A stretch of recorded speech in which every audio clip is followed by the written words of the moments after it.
নমস্কার সবাইকে, আশা করি সবাই ভালো আছেন। আপনাদের সবার ভালোবাসায় আমরাও ভালো আছি। তো আপনারা অনেকে আছেন আমাদের জীবন সম্পর্কে জানতে চান, বেশিরভাগ দাদার সম্পর্কে জানতে চান, দাদার কি হয়েছিল, দাদা কতদিন যাবত অসুস্থ, ইত্যাদি আরও অনেক বিষয়। ইনবক্সে এসে প্রশ্ন করেন দাদা কি বিয়ের আগে থেকে অসুস্থ।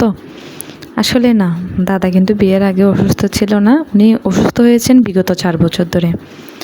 2022 সালে 17 ফেব্রুয়ারি রাত 11টায় হঠাৎ দোকান বন্ধ করতে গিয়ে উনি ব্রেন স্ট্রোক করে মাটিতে পড়ে যায়। ওখানে সাথে সাথে ওনার পায়খানা প্রস্রাব হয়ে যায়। দোকানের আশেপাশের লোকজন ওনাকে ধরাধরি করে প্রাথমিক চিকিৎসার জন্য হসপিটালে নেওয়া যায়, কিন্তু হসপিটালে ওরা রাখে না। ওনারা বলে এখানে সম্ভব না, আপনারা ইমার্জেন্সি ওনাকে চিটাঙে নিয়ে যান। তো তখন আমি জানতাম না যে আসলে আমার হাজব্যান্ড স্ট্রোক করছে।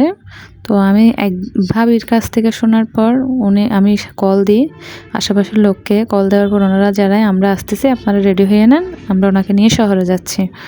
তো তখন আমার তো মাথার উপরে বাস পড়লো। বিশ্বাস করবেন কি না জানি না, আমি আসলে এমন দৌড় মারছি, আমার পায়ে ছিল না স্যান্ডেল। আমি মানে পাগলের মতো কি বলতাম আপনাদের, মানে পুরাটাই যে পুরান কাপড়টা ছিল ওই কাপড়টা পরে আমি মানে চলে গেছি। পরে আমার যে 2টা মেয়ে ছিল আমি ওঠাই ভুলে গেছিলাম। তো যাই হোক, ওরা অ্যাম্বুলেন্স নিয়ে আসে। তারপর আমি অ্যাম্বুলেন্সে করে চিটাং মেডিকেল নিয়ে যাই। চিটাং মেডিকেল যাওয়ার পর ওখানে একটা রাত ছিলাম, কিন্তু কোনো চিকিৎসা তেমন একটা ভালো পাইনি। তারপর আমার যখন মানে বমির পর বমি করতেছে, উনি যেহেতু ব্রেন স্ট্রোক বমি তো হবেই, তো বমি করতেছে। এরপর নাকের দিকে নল দেওয়া হলো, কিন্তু ওনার কোনো সেন্স ছিল না, উনি কিন্তু তখনই কোমাতে ছিল। তো আমি পরবর্তীতে যখন আমার কিছু দাদারা ছিল ওনাদের বললাম আমি এখানে 1 মিনিটও রাখতে চাই না, আপনারা ইমার্জেন্সি কোনো ভালো হাসপাতালে নেওয়ার ব্যবস্থা করুন। তো এর পরবর্তীতে গিয়ে ওনারা ম্যাক্স হসপিটাল চিটাগাংয়ের 1 নম্বর নামকরা, ওখানে নেওয়া যাওয়া হয়। ওখানে নেওয়া যাওয়ার পর সাথে সাথেই উনি লাইফ সাপোর্টে চলে যায়। তো লাইফ সাপোর্ট মানে ধরতে পারেন কোমাতে চলে যায়। তো কোমাতে যাওয়ার পর পরবর্তীতে ওনার অপারেশন লাগে ব্রেনের, যেহেতু হ্যামারেজ হয়েছে মাথার মধ্যে, তো ওনার ব্রেনের অপারেশন হয়। তো ব্রেনের অপারেশন হওয়ার পরে ওরা আমাদের 3 দিন টাইম দেয়। প্রথমে 24 ঘন্টা টাইম দেয়, 24 ঘন্টা থেকে 72 ঘন্টা হয়, 72 ঘন্টা থেকে 3 দিন যায়। এইভাবে করতে করতে ওর জ্ঞানটা ফিরে না। পরবর্তীতে সবাই বলে যে মানে ওনার প্রাণটা নেই, জাস্ট টাকা ইনকামের জন্য ওখানে রাখছে। ও আপনাদের আরেকটা কথা বলে রাখা ভালো, ওনাকে কিন্তু অপারেশন কেউ করতে চায় নাই।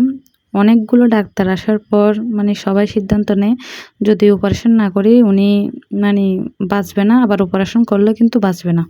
কারণ ওনারা 1% আমাদের আশা দেয় নাই যে অপারেশন করার পর উনি আবার ফিরে আসবেন। তো যাই হোক, তারপরে আমরা 4-5 জন ডাক্তারের সাথে পরামর্শ করে সিদ্ধান্ত নিয়েছিলাম যে না, অপারেশনটা হোক, যদি কপালে থাকে অবশ্যই ফিরে আসবে। তো ভগবান আসলে আমাদের সাথে আছে, তার জন্য আমরা আজকে ওনাকে এভাবে ফিরে পেয়েছি। সত্যি কথা বলতে আসলে বিভিন্ন ধরনের মানুষের কথা শুনে আমরা নিজেরাই হাঁপিয়ে গেছিলাম। তো অনেকজন বলছিল ওনার মানে লাইফ সাপোর্ট আছে ঠিকই, কিন্তু ওনার প্রাণটা নেই, জাস্ট টাকা ইনকাম করতেছে। তো পরবর্তীতে আমরা গিয়ে আরও 4-5 জন ডাক্তার নিয়ে আসি মানে ওনাকে চেক আপ করার জন্য যে আদৌ কি কথাটা সত্য কি না। কিন্তু পরবর্তীতে আমরা জানতে পারি এটা আসলে সত্যি নয়, মানে এরকম কোনো চান্সই নেই যে একটা মৃত মানুষকে রেখে টাকা ইনকাম করবে। যেহেতু আপনাদের দাদা লাইফ সাপোর্টে ছিল, তো ওনাকে বিভিন্ন ধরনের রোগে আক্রমণ করছিল। ওনার 5 দিন পর গিয়ে দেখা দিল কিডনির সমস্যা, প্রস্রাব হচ্ছিল না। তো কিডনির সমস্যার পরে হার্টের সমস্যা, মানে এভাবে করতে করতে এক একটা রোগ ওনাকে আক্রমণ করছিল। তো এক একটা ডাক্তার আসছিল, ওনাকে চেক আপ করছিল। এভাবে করতে করতে আমাদের 15 দিন পার হয়ে যায়, কিন্তু ওনার জ্ঞান ফিরে না। আজকে এতটুকুই শেয়ার করলাম। পরবর্তী পর্ব যদি শুনতে চান আমাদের জীবন কাহিনী, তাহলে অবশ্যই কমেন্ট করে জানাবেন, আমি চেষ্টা করব আপনাদের সাথে শেয়ার করার। ভালো থাকবেন, নমস্কার।